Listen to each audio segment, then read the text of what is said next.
Alrighty, and welcome back to the stream. I am Bahamut, your caster. We have another NGS game on our hands. We have ReGen versus Runamok. ReGen on the left, Runamok on the right. And with me tonight, I have a Division B drafter and shot caller for Alaska. My analyst friend, Hedgie. How you doing? Hey guys, I'm doing great tonight. How about you, Baha?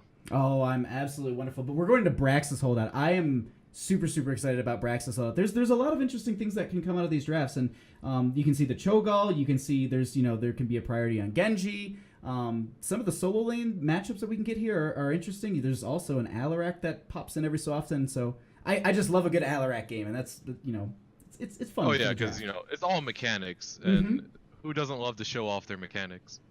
Absolutely, and I mean someone who's mechanically someone who's like insanely good on an Alarak, it shows. Like much like almost any mage or like hyper carry like Vala Greymane, they're shining stars. So right away ETC ban though, I like this. He just has way too much value for a team. Top tier tank, best peel in the game, and they know that ReGen is a big fan of him.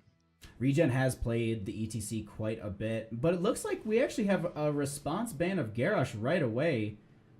And that is fear because they like to use the ETC to counteract the Garrosh combo. Oh. So they're definitely afraid of it without it. Definitely, there's some strong bans right at the bat, but they're going to go ahead and get wave clear on the side of Runamok. Which, by the way, I did confirm with the captain, it is Runamok. That is good to know. But the Gul'dan I really like mostly because of the fact that he offers a lot of wave clear for the team.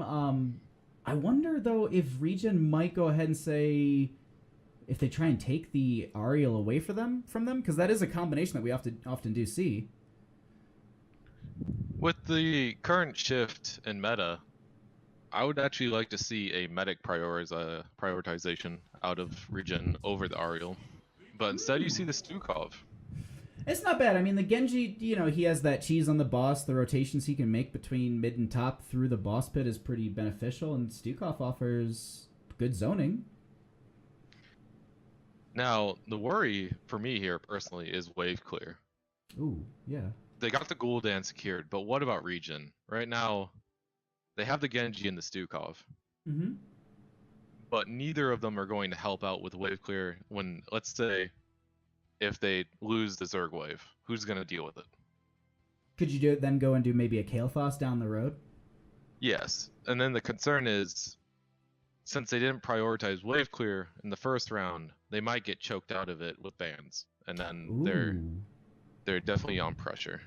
That is true, and then the other thing too is they don't really have a solo laner or even a tank, so there's a lot of options. Oh, wow. We're going to see an early Zagara-Rhaegar combination. Well, not the Rhaegar, but the Zagara is actually a little early to me, I think. Usually I see a prioritization on tank in this position. I think this is purely because they've looked at what ReGen likes and what ReGen plays. They obviously have studied ReGen very well. This is, they are taking some things away from ReGen here. Now, looking at the draft of Runamok, going into this ban phase, what do you prioritize? Do you prioritize the tank, maybe the solo lane? So, as you've noticed, both teams have yet to pick a tank, and two of the tanks are already banned. So, top-tier tanks are starting to become, few and far. Especially if these next two bans ban out more tanks. And since ReGen has the next pick, it definitely is something on their mind if they can secure a tank that they want. And I also realized that I was saying maybe they'll focus the solo laner, but I was just like, I just mentioned Zagara was picked up. That is their solo laner, so excuse me. That was the horrible call on my part. But they're gonna go ahead and pull third tank ban. Wow.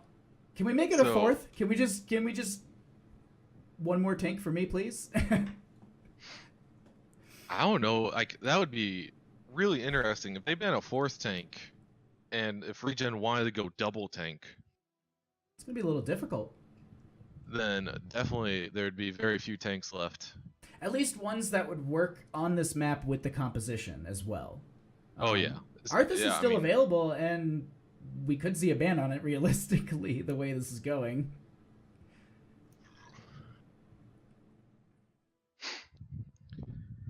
Now, out of ReGen, I want to see a Joanna out of this. They need Joanna will basically fix a lot of their weaknesses right now. I agree with that. The blind is going to be really useful, as well as just her overall she has so much in her kit that just keeps her alive, but we're actually going to get a new Nubrack with the Kael'thas. So there's their wave clear as well as their main tank.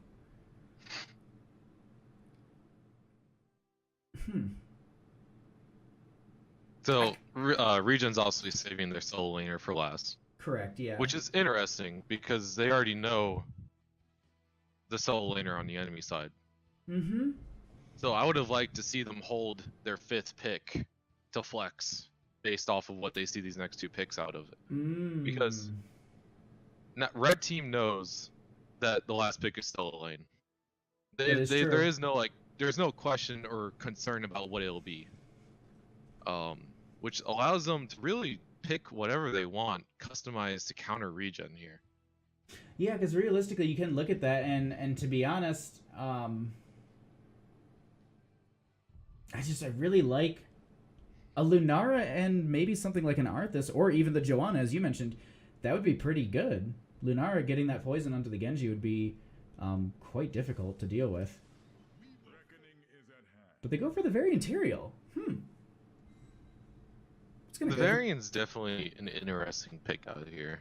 Tyrael's always a beautiful pick. I don't mind the Tyrael at all, but the Varian kind of stands out to me. I really like the Tyrael because he does have a lot of control that he offers to a team. He has a lot of good repositioning and just like overall in like a team fight, like post 16, Tyrael is just he can sway the entire fight based on just how he can reposition some of the members with that holy ground, and then sanctification on the boss on this map with the Horrify as well. They've got a lot of good boss control on the side of Runamok on the right hand side, but this solo lane pick for ReGen. Do they go for maybe a Sonya? She'll definitely be hurting against the Zagara, and at the moment, their current situation, there really isn't a pick that you can just point to and say this is what they need for their solo lane, and they opt for the Dahaka. I was thinking about this. So the only thing, I was thinking the Sonya because of the fact that she just has so much sustain in the lane, and so there isn't really much for her to worry about in the fact that she doesn't need to worry about mana bar or anything, and she can clear out the Zagara creep. But Dahaka was kind of in the back of my mind because of the fact you can get that brushstroke in for the flank in that bottom lane, but at the same time, I don't know how I feel about it. I don't know. What this tells me is that they're forfeiting the top lane. They're forfeiting it. They're going. They must know that they are accepting the Zagara is going to shove the Dahaka in. They must be relying heavily on this Genji gank.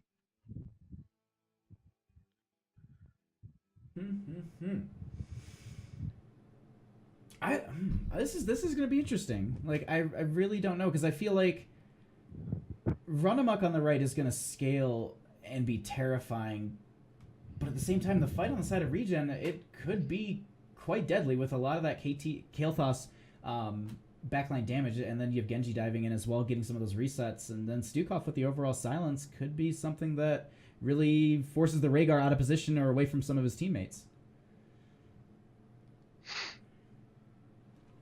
But either way, we are going to be getting into this matchup. On the left-hand side, we are going to have ReGen with Altarian on the Kael'thas. Templar will be on the Nubrack. Turtles is going to go ahead and be on the Genji, and Ragnarok is going to be on the Stukov, and I'm just missing. Murda is going to be on the Dahaka. On the right-hand side, we have Aura on the Zagara. We have Voodoo on the Gul'dan. Rhaegar will be played by Avito. Rain will be on the Varian, and Escaflowne is going to be on the Tyrael. All right. So first level talents, nothing really too out of the ordinary, to be honest. At least so far, what we're seeing, I'm not. Nothing stands out right away to me.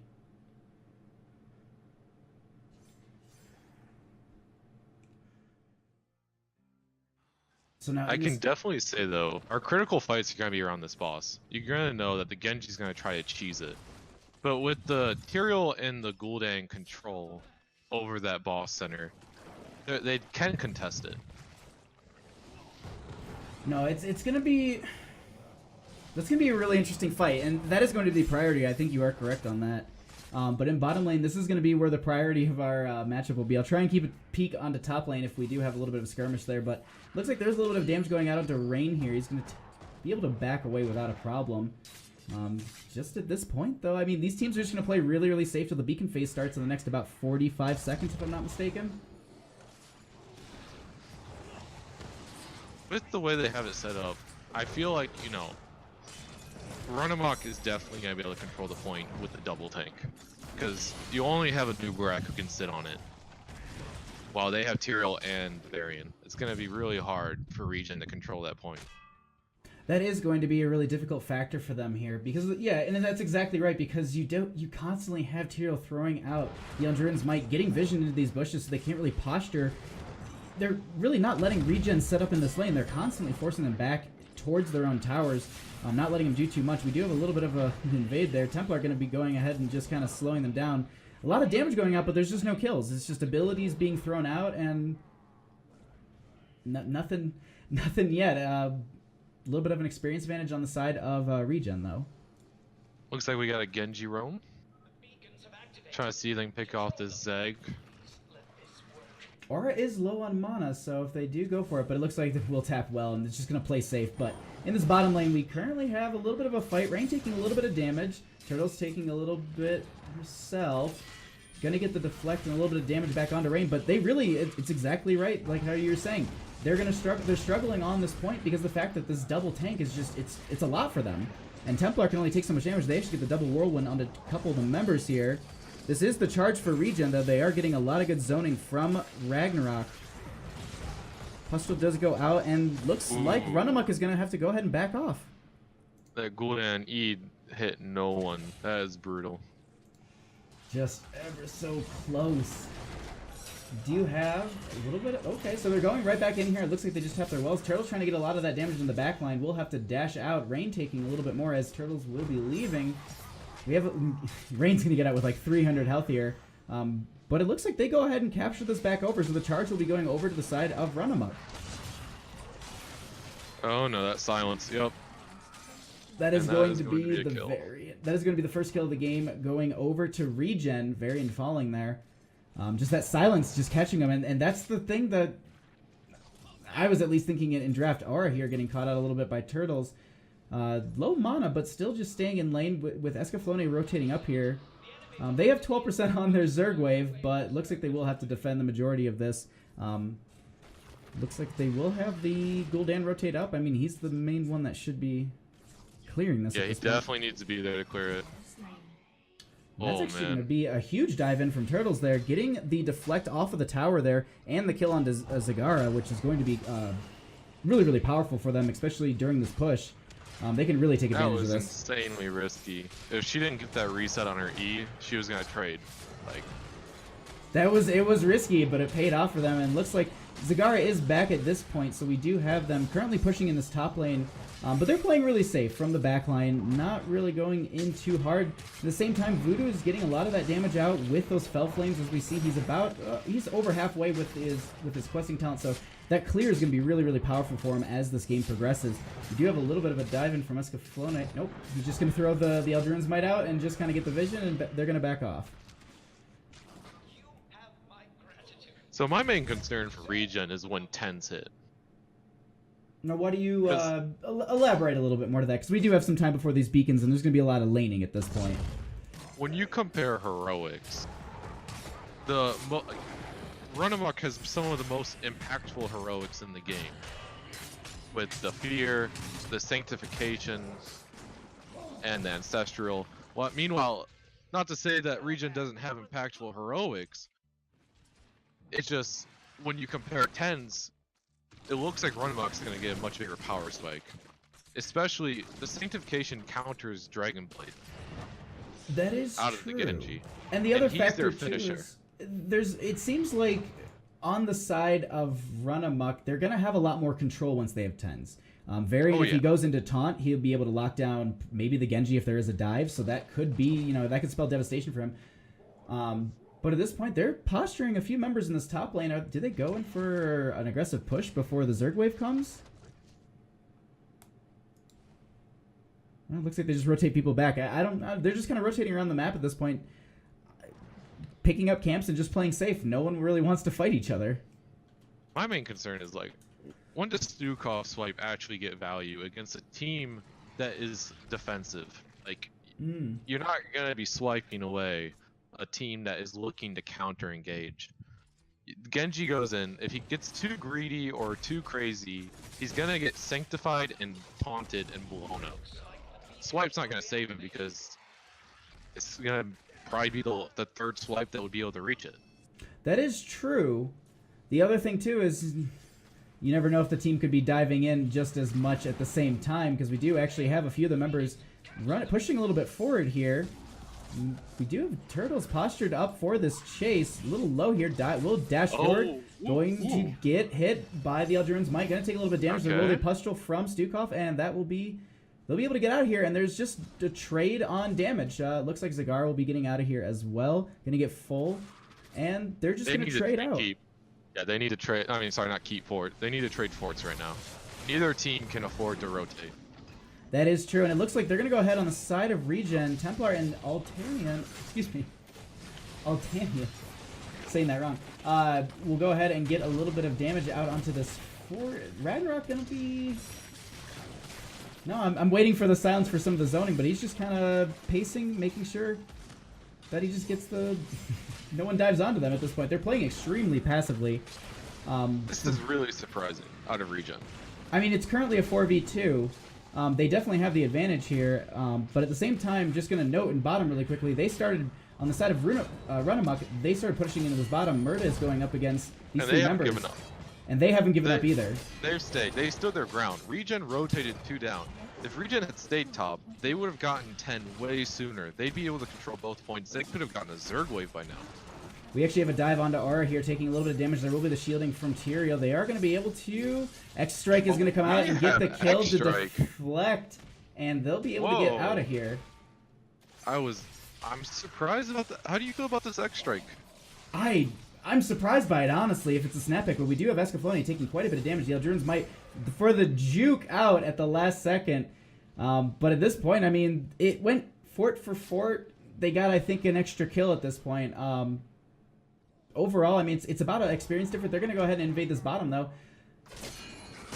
I mean, this favored Runamok really heavily. They were a level down. Like, that fort has opened up a window where they can do 10 to 10 now. They definitely can. If it wasn't for that fort, then they'd be struggling. There is so much damage going on at this point, but it looks like no one will be falling. And that's going to give time for Zagar to rotate in to her team. And this is going to be a 4v5, so I would hope to see Runamok is definitely going to be pushing onto them because they need to get onto this point. Oh, yeah. Tyrael will dive in at this point. There's a huge dive from so many of the members. Currently, the flailing swipe is going out. I think it got canceled there. Ancestral will connect onto Escaflowne. They're going to hold this point over, and ReGen will just back off. This is just very, very passive play, honestly. They got to watch out for that dig on Runamok's side, though. They don't have Ancestral now. They still have Sank, though. That is true. There is the huge flank there. We do have Murda going to be flanking into the back lane. Going to get the tongue. It will not connect. We currently have Escaflowne pulling most of the members of the team away. Going to use that Eldraun's Might to get out of there. And they're going to go ahead and, on the side of ReGen, they're going to get this point once again. But Genji will dash over the wall, making sure that they kind of hold this off for a few seconds. Turtle taking quite a bit of damage, but able to get out of there. And they'll stop this charge at 74%. Whew.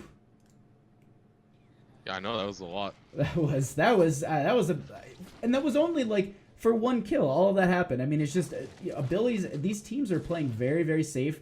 It almost seems like they're kind of getting to know each other a little bit more, and maybe they're just waiting for the later game when the death timers are so long that it's actually going to become difficult to actually come back from these fights, and maybe that's when they're going to really start to snowball them. Oh yeah, I mean the key things that we need to look for is this horror and this sync. They need to be on point. Beautiful sync. Huge sanctification that's actually going to save them.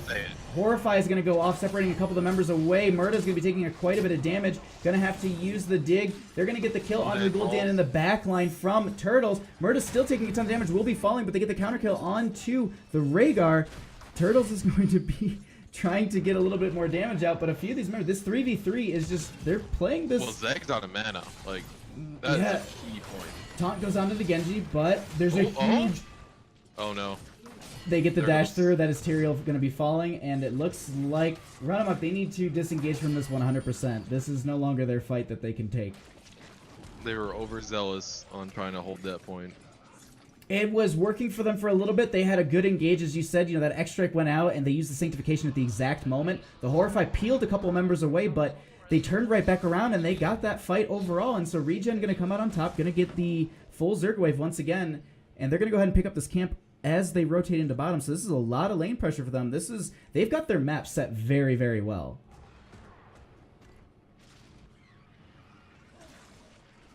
What would you like to see out of Runamok here? Honestly, they are on the back foot right now. So at this point, they need to turtle up and play safe. They've put a couple members into the top lane to work towards 13s, and they're utilizing a lot of their damage that they can just throw out. Now, I honestly would have rather had Cigar in bottom. I think she has a little bit more poke damage into this with the Gul'dan, but they're just trying to put some people in that top lane as well. Get the 13s and just get on that even talent here. Genji will dive in. The Ancestral Healing does not connect in time. That is going to be him dying. Now there is the taunt onto a new Braki. Templar taking quite a bit of damage. There's the huge flailing swipe out from Ragnarok, and they will actually get the disengage from their saving Templar. And the keep will fall. And that is going to be them taking the first keep of the game, and they're going to back off at this point with the advantage, and it looks like they should posture themselves for a couple camp pickups as this last little bit of the Zerg waves ends here. Now, 13s are achieved on the side of Runamok, so they do have even talent here, so this is the time when, if they are going to take a fight, I mean, this is kind of it. They're posturing around boss. Looks like they're going to back off, though. They have some decent vision. Or we'll be just kind of scouting this out a little bit with Banelings and everything, but both teams playing extremely safe at this point. They don't, and this is what I was talking about, you know, as this game is going to progress, it's going to get, there's the boss that's going to be triggered. Attempt at a cheese. Okay. I was just like... I was purely trying to cheese them, like, because you've seen it, right? Oh, yeah. Oh, yeah. The deflect 100 to 0ing someone. Oh, yeah. It's absolutely terrifying, but you can see that she was trying to bait him. He backed off right away. Rain played that smart, and they're going to go ahead, and it looks like rotating the lane with their camp and start pushing this up a little bit. Main concern here, 16s. They're getting real close for ReGen. Once they get 16, the window's closed. And this is where I was saying they need to take a fight, and they Rain keeps posturing around this boss, making sure that they don't go for the steal. But now that they are going to be shown into bottom in a few seconds here, they're going to go ahead and clear top as well. And these teams are just playing, they're playing the safe game. They're playing around the objective this entire time, and it's weird because I've honestly started to notice it more and more. Like, a lot of teams are playing this very passive style. There's not a lot of aggression as you've seen. Like, you know, they don't go for, you know, there's 4v2, and, you know, they're in the top lane of the fort. You can see the enemy team. They don't push into that fort. They're still playing passively. But a huge invade right now. But here you go. They're trying to force something before 16. They're diving. There's the Sanct the Sanct on the swipe.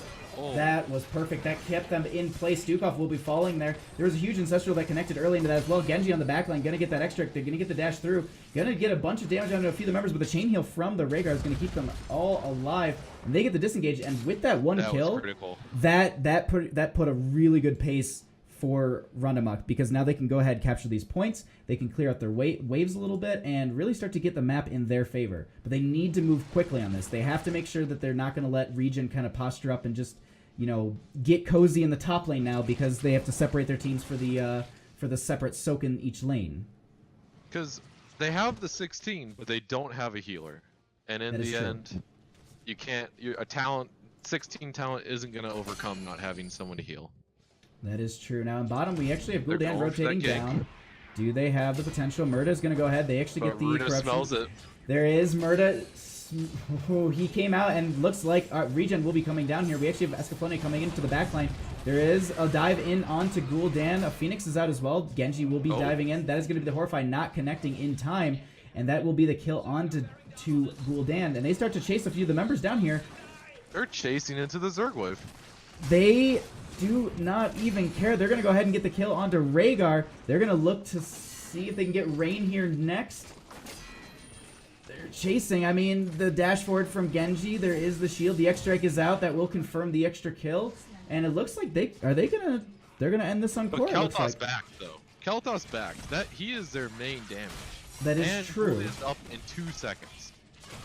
That is true. This core is insanely risky. There is the potential for the throw at the same time. Oh, Ragnarok is taking quite a bit of damage here. They will have to disengage. They go in for the dive with Escaflowne. They are getting a little bit of a speed boost. Gul'dan going to be chasing them down. Once he can get that poison, he can really start to slow them down here. And this is just a huge Horrify onto Templar that will separate him from the team. Does he have the burrow out? He will start to run away just to buy some time. We'll get through. That is... Dahaka digs back to keep. How is that even possible? But we do have Murda going back, and it looks like the keep will be falling to these Guardians. It looks they sacrificed their keep for that core attempt. So they trade keep for 17% on the core. They did I gotta say, not worth it. Unfortunately, I have to agree with you on that. It's just, and I think it's exactly what you said. Kael'thas wasn't there. They had no damage. He backed? We do have Turtles actually getting caught out a little bit here. Gonna go ahead and jump away, and that will be able to make that disengage without a problem. But these teams are just gonna play safe. I think they're just gonna go for camps. Trying to cheese it? But it is Tyrael. I mean, he's got a little bit of shielding too, so he should be fine. I think it's just a waste of time trying to do this, right? Like, meanwhile, it's buying them good time to set up their lanes. I mean, both teams are realistically, it just seems like they're kind of waiting for the next objective. I mean, you can see already, they obviously know ReGen's in top, and ReGen obviously knows that Runamok is in bottom, but Rain is just, really wants to make sure that they don't go for this boss. They have all the tools for a boss steal. Can you blame them? Like, not at all. With that Genji pick, it takes them, what? Seconds, 2-3 W's to kill that, like, it is insanely fast, and if you don't have eyes on it, then you're always freaking out. That is true, and I like that they are making sure that they do keep an eye on that situation. They're not letting it just go unobserved. But do we have just every time you go over, like, you wonder, is Genji going for it? And they think the exact same thing. They actually disengage from the entire lane, pushback. I mean, they leave Zagara up there, but at the same time, they start to chase because they wonder if there is a boss attempt once again. How do you feel about this Dahaka always staying with the 4-man? I feel like in this late game, at least the way that I play the game, at this point, like, with the other team rotating as 5, because top's pushing in right now. That is true, and you do have the burrow, but it's just one of those things like, Because my main concern is, like, you see ReGen had a level lead. Now they're on, like, they have about 3/4 of a level lead, and it's starting to close. Oh, it's a little bit. Zagara really starting to push up that top lane quite a bit, but we do have a little bit of a fight over this bottom point. No one really going in too deep. There is the Pustule out onto all the members, and they go ahead and they disengage from and this. The forfeit because of that push top. They definitely they have to come back, and they need to start clearing that back out. Now, I will say, the benefit of running as the 5-man, you're always prepared for the fight, but the downfall of that is that you don't have the one thing that is best about Dahaka, which is that flank surprise. That growl from the bush. I mean, like, you set up, they think, oh, it's 4v5, we can take this. You get a Dahaka into the backline, he gets that Gul'dan, he gets that Rhaegar, you have no Ancestral, you have no Horrify because he's locked down. I mean, that's the setup for it. These control points are surrounded by bushes. You have a bush at every angle. But either way, that aside, we do have a little bit of everyone's staying in the bottom lane. Top is just going to be, you give the taunt onto the Genji, and that is going to be the kill. So unfortunately, that is what we talked about earlier in the game, about these Gotta respect that pick. Taunt. That's the one thing that we talked about earlier, about that's going to be the thing that Genji needs to deal with. Yep. And we just saw it, how it just blew up. Tyrael getting chased a little bit here, but going to be able to get away. Escaflownes won't be having too much of an issue. Burrow into the top lane from Dahaka. Going to be going up against Aura here. Misses the tongue. They get the corpse feeders? No, roachlings. The roachlings do drop down. Runamok prioritizing the top heavily, leaving Tyrael bot side. That's very interesting. He does have a lot of control now that he is 16, and he can. I think they're just saying, like, you can buy enough time for us to get down there or something. But at this point, they're going to go ahead, and looks like they will push members off. This is starting to get really. This is getting a little risky though. Well, you got A lot the of the flank members from the are. Varian. Oh, excuse me. We have a flank. You are right. Ragnarok Yeah. taking quite a bit of damage in the backline, but Varian taking quite a bit himself. Protection will be That out. There's protects the Cocoon? web wrap onto one of the members. They are starting to do quite a bit of damage. They actually get the Zerg wave is confirmed as well. They start to disengage from this, and I would hope that honestly, Runamok, They need to should disengage just right they now. need 100% disengage. They should just rotate Runamok top, go needs for the to go big push. core. Oh, Runamok needs to go core right now. Just push the bottom lane. You just leave top Oh, yeah. to its. Oh, they get the taunt onto Murda here. There is the Holy Ground as well. Swipe doesn't save him, unfortunately. And that is going to be a stagger death. And this is definitely, it's going to be the core walk at this point, it looks like. So, I think we talked about this, right? The swipe not hitting till the third swipe because this is not a dive comp. This comp does not dive. It's very controlled, but we do have Turtles diving to the backline. We could actually see Reverse Sanctification coming out to so many of the members. There's a huge Ancestral Templar going to be taking so much damage. The X-Strike goes out onto some of the members. They actually get the fear away from the core. They start body blocking Turtles from getting in. And they get the kill onto Turtles there, and that is going to be a core rush. 20 is achieved. I mean, GGs are thrown out. That is going to be game number one. Game number one is going to be going over to Runamok. GG, well played. You gotta love the little parachute. Honestly, I wish every map had a little guy like shoot out of the top of it. That would be the best. I mean, it makes you happy. You know that no core pilots were injured in the making. You know what? That is true. Yeah, but the thing I wonder is, what about the forts and the keeps? Because those don't have little parachuted guys, and they have guns, don't they? We're just gonna say those. We're gonna skip right over that. They're automated. They're automated. There's no one in them. It's, you know what? It's controlled all by the guy at the core. There you go. Yeah. He's the Overmind. We finally got it, but you just never get to play it. Look at these stats though. Zagara topping all three categories. Zagara doing work that game. With just overall, I mean, 159,000 in just siege damage, almost doubling Kael'thas. Yeah, so the concern here is Kael'thas only at 31,000. And same with Gul'dan too though, only at 48,000. These mage picks seem to be more utilized for the wave clear. Instead of the team fight, you mean? Yes, like it does. You know what? That makes sense. But are the ones that are topping damages. Yeah. At least based on the numbers, I would see it that way. And in the end, how do you feel about the X-Strike after watching, from start to finish? Did you like the X-Strike more than Dragon Blade?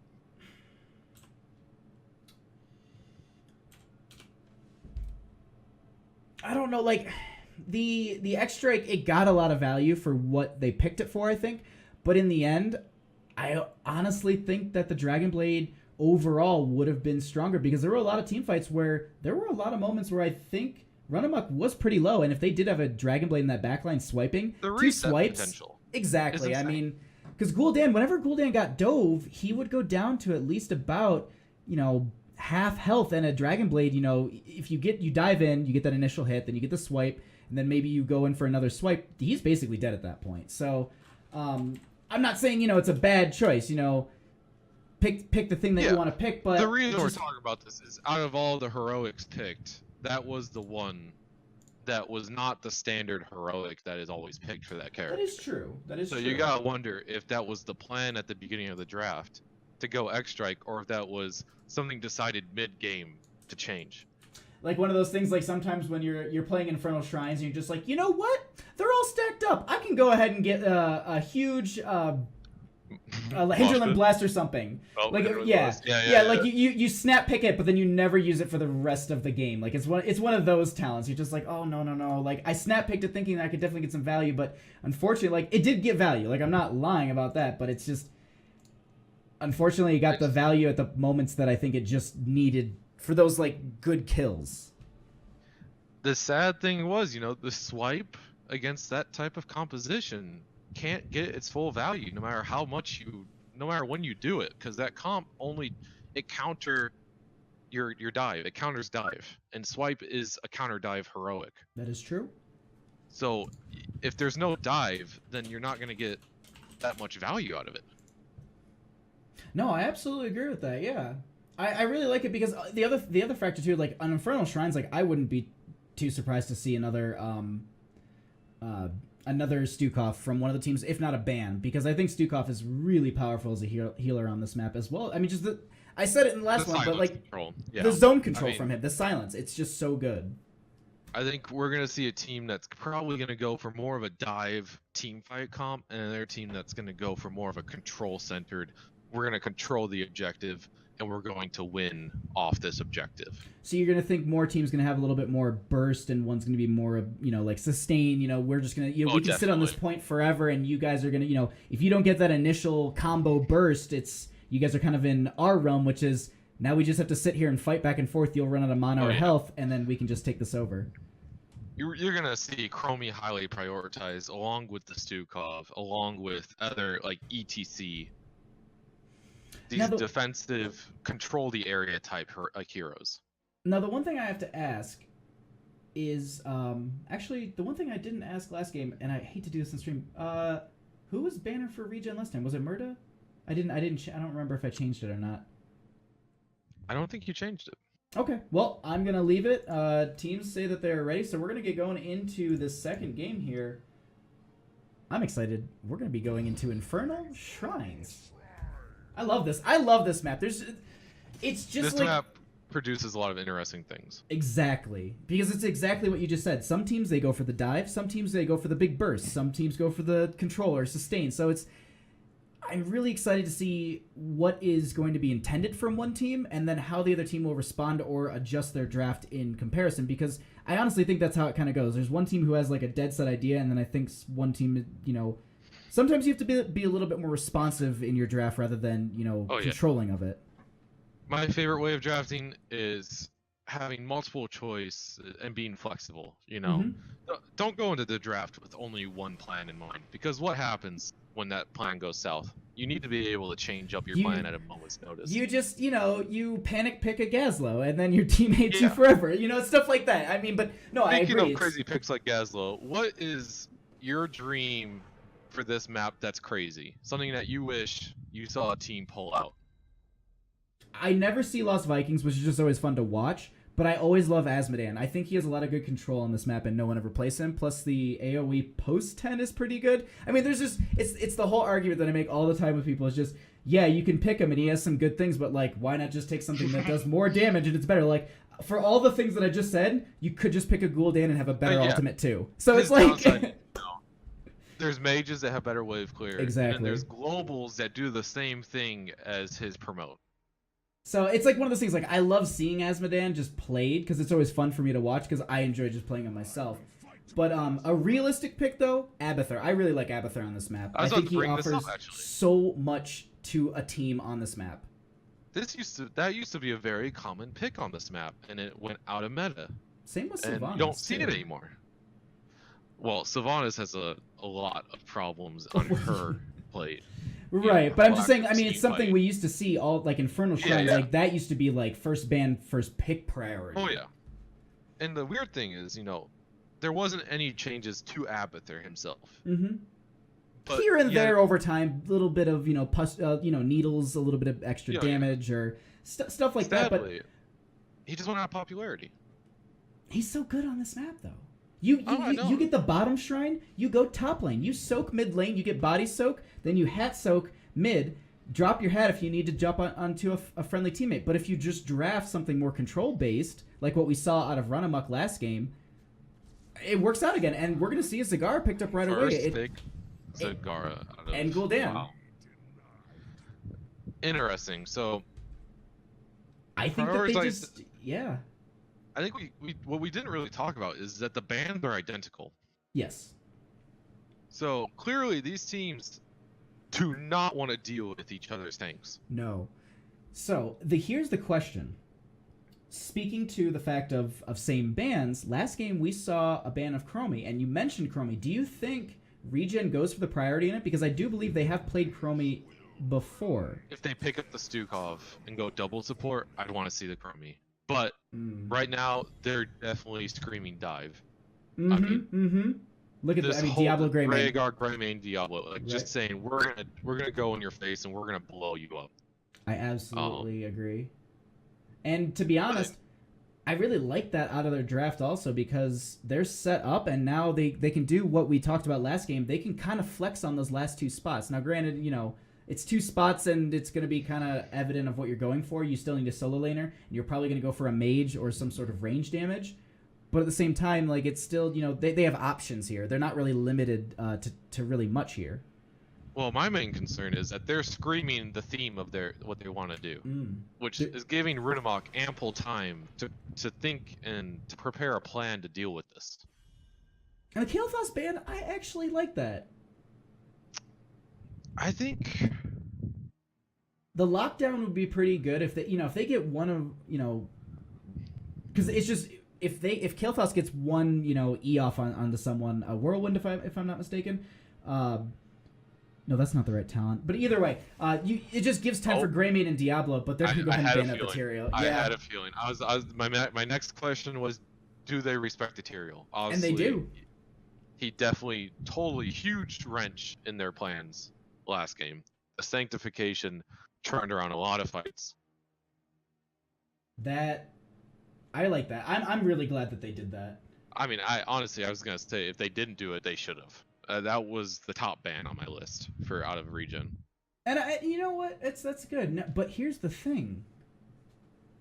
So they've got their solo laner. They've got...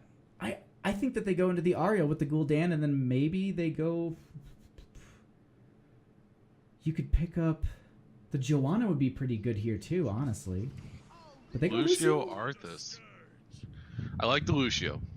I don't like the skin. I just have to say something. That is the most visually you don't like the pink, green eyes. Oh, it hurts. It hurts your eyes when you see it on screen. Yeah, exactly. But you were saying to the factor of the Lucio Arthas pickup. Lucio's beautiful. I mean, break it down. Perfect counter to dive. The movement speed allows you to disengage quickly and re-engage as whatever you want. You have complete control over this. Not to mention the boop. Who doesn't love the boop? It's also really good against the Diablo if you can get that disengage as he goes for the charge. You boop him. So the one thing that I want to know here, because I was casting over the weekend, and it's become more and more evident, I've been seeing it more, it's been talked about more. Lucio hasn't been changed much, has he? Did I miss something?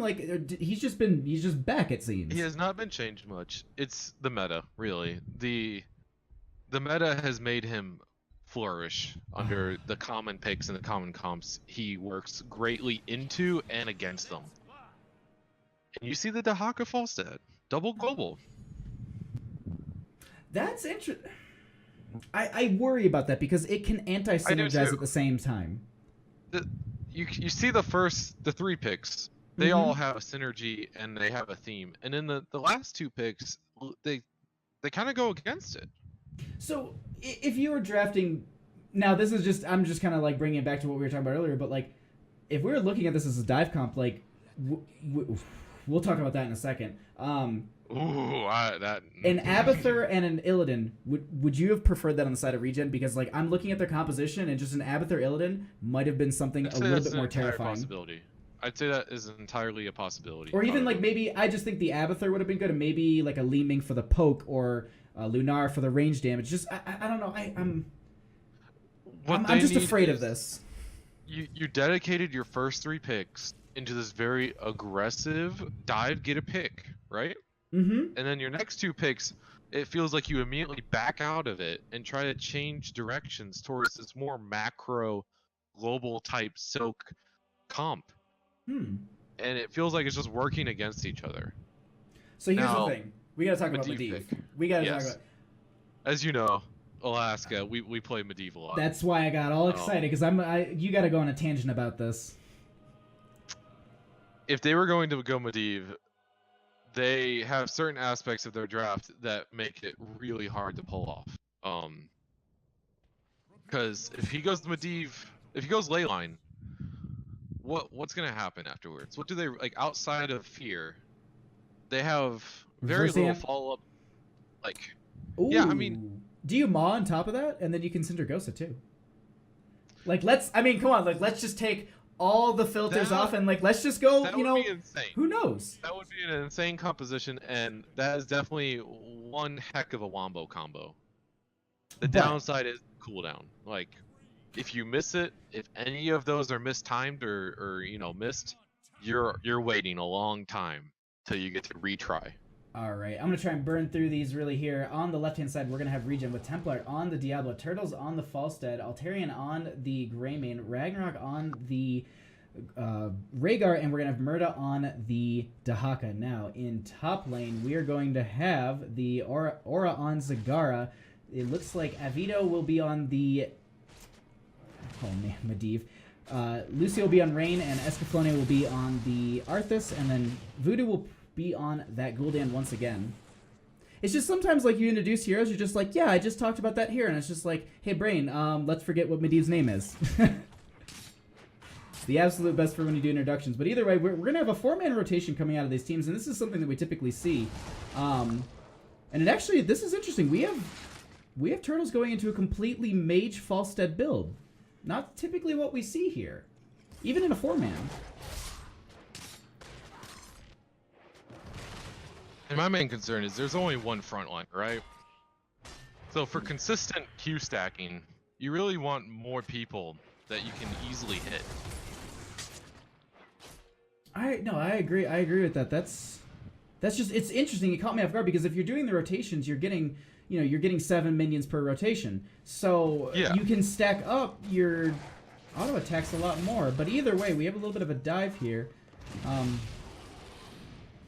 The one thing that's interesting to me is typically, I want to note this really quick. We actually, never mind. We have Turtles currently flying up into top lane. Aura was a little far out there. Murda not able to chase this down. Not respecting the fly.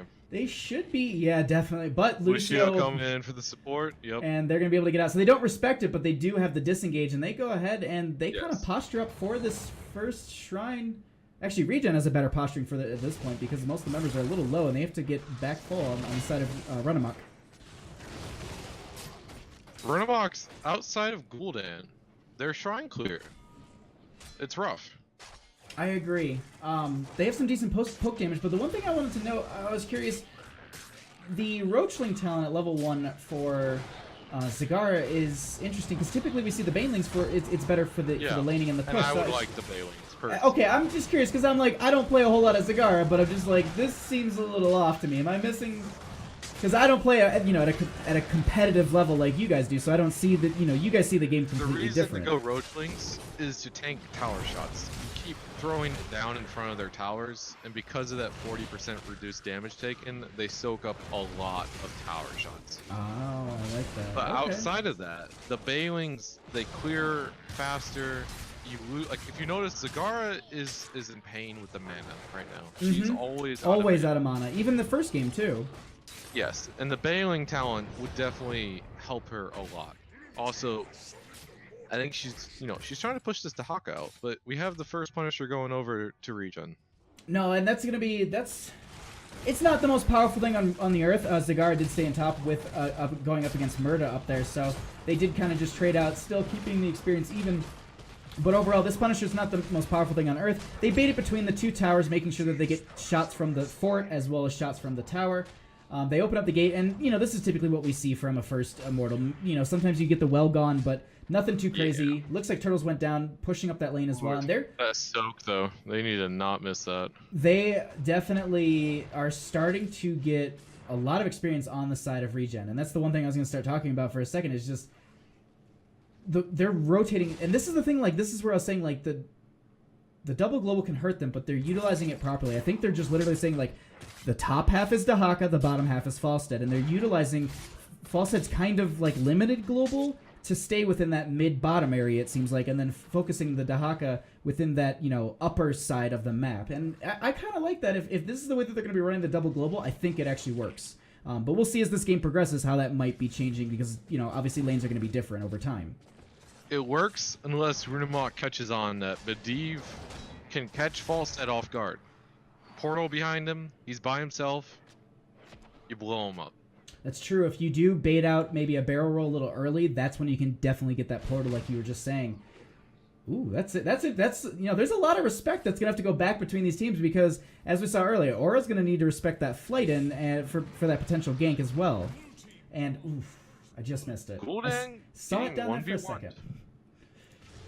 That's actually the first kill of the game also, too.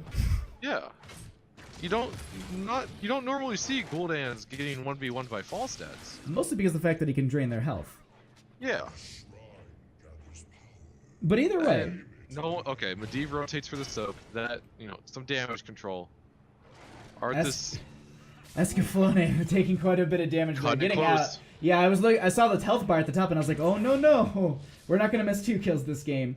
But we definitely have, it looks like we do have Medivh currently bird form up and just scouting out the Falstead. So that's going to be just very good vision for them. And at this point, they rotate down on the side of ReGen and they start to go ahead and start this shrine. And we actually have Murda pushing in top quite a bit. And they're opening this up a lot. And that's going to be very good for them as this game progresses, especially with that Shaman camp. Now, he does have that burrow, so he can come in at any point. Templar will get a lot of vision for this. But at this point, without 10s, you can see Runamok, they're playing this extremely safe. They're not even going near the altar. They don't want to get ganked. They don't want to, feed some extra, experience or levels or anything. What I would have liked to see was a gank on the Dahaka. And it looks like that's what they're going for. They have 10. And they're now going for it, but Punisher's picked up. They won't be able to make this rotation time. And actually, Burrow will be there in time. Boop was late. And unfortunately, so that is the entire team, besides Gul'dan, is top lane. So now they're... Yep. To be honest, do you just let the Keep Gate burn it down and you just stay with your team and open up top for yourself? I mean, your whole team's up there. You've made the mistake. Do you just push, or do you do this? Do you rotate back? You come back for the defense? I think you keep the Gul'dan and Zagara up there. The rest, they're not very good at pushing, True. The Arthas would have bodied a little bit of damage. I think the Gul'dan was in bottom lane the entire time, though, so... I think so, too. So I think that makes sense, but we actually have Aura not respecting the flight, and that is going to be Zagara falling here. I feel like this double global is throwing Runamok way off. Oh, yeah. I don't think they know how to respond to it. And to be honest, at this point, the Medivh is just not... It's not really making any sense to me at this point. As we're getting later into this game... I feel like that pick counter-synergized with them, Not to say it's a bad pick or anything. Like, it can work. You did talk to the fact of, you can utilize it for those backline ganks. But at this point, with the double global and all this soak... Unfortunately, I think having a player on the ground rather than scouting would have been a little bit more useful for the team. We actually have a pull onto him here. We'll be using the protect status and actually able to get out. Mid lane is going to get pushed in quite a bit, though, at this point. I mean, so he does have only 10 stacks right now for his talent. Medivh does. And I definitely would like to see him use Dahaka as kind of like a stack generator. Well, just as you started even talking about that, I think he got like 5 stacks in that time. But we do have a rotation from the entire team, almost the entire team of ReGen. He's going to go ahead and go into burn form, and I think they're expecting this top one to be the next Punisher. My concern is Lucio is able to rotate much faster than you guys are.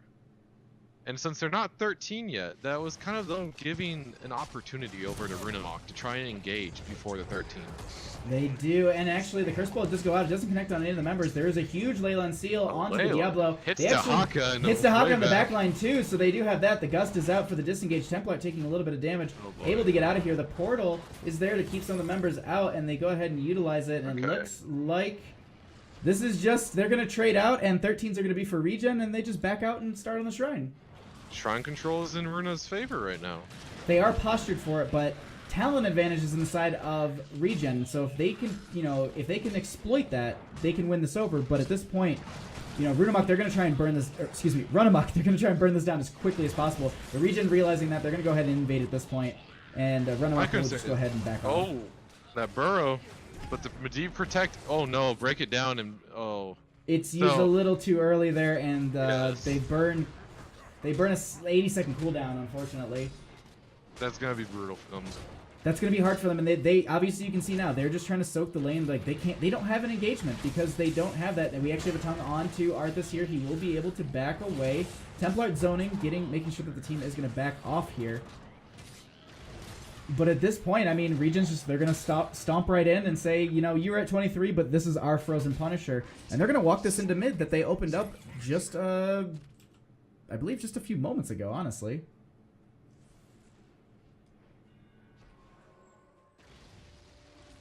Oh, and it looks like my analyst will be DCing for a second.